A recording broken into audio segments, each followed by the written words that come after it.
Vous êtes un défenseur de la République et des lois républicaines, on vous connaît. Alors pourquoi et qu'est-ce qu'on peut faire pour que cet islam tolérant que vous incarnez se traduise dans les faits, sur le terrain, pas seulement en France, mais au Moyen-Orient et au Maghreb éventuellement? Ça fait des années qu'on dénonce l'islam radical, ça fait des années qu'on dit faites attention. Juste hier soir, il y a eu une manifestation en Tunisie, c'est presque 3 à 4 000 salafistes qui l'appellent à la mort aux juifs. Ce sont une minorité. Fi'a qalila en arabe on dit, Vala, égaré.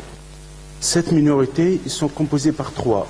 Ou bien les salafistes, qui sont les djihadistes, al-djihadiyin, et que l'un d'eux, Mohamed Mira, ou bien les frères musulmans, Ikhwan al-Muslimi, l'Égypte torturée par les frères musulmans, d'une idéologie énorme, catastrophique.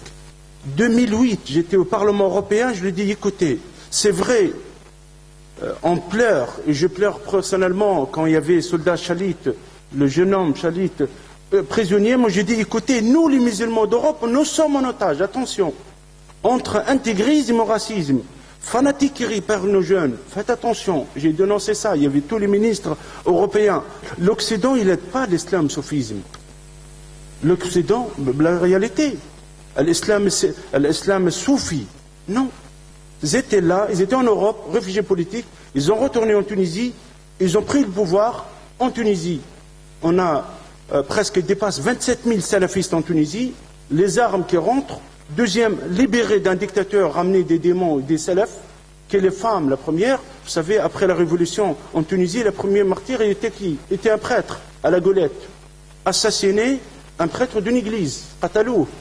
Fin avril-mai, il y avait un congrès, il s'appelle le congrès de l'UF au Bourget, et que je salue le courage, et je rends hommage au président de la République, et je rends hommage au ministre de l'Intérieur, qui a interdit le Qardawi, qui a interdit ce fameux Qardawi avec d'autres fanatiques, avec d'autres personnes. Je veux vous dire une chose. D'après le renseignement tunisien, il y en a 7000 salafs de France qui ont descendu en Tunisie. Imaginez. Les gens qui sont des ministres actuellement en Tunisie, d'islamistes, ils étaient en France. Dans ce cas-là, notre rôle, nous, je trouve, essentiel, malgré c'est un peu dur de le dire, il faut que nous, on commence ici.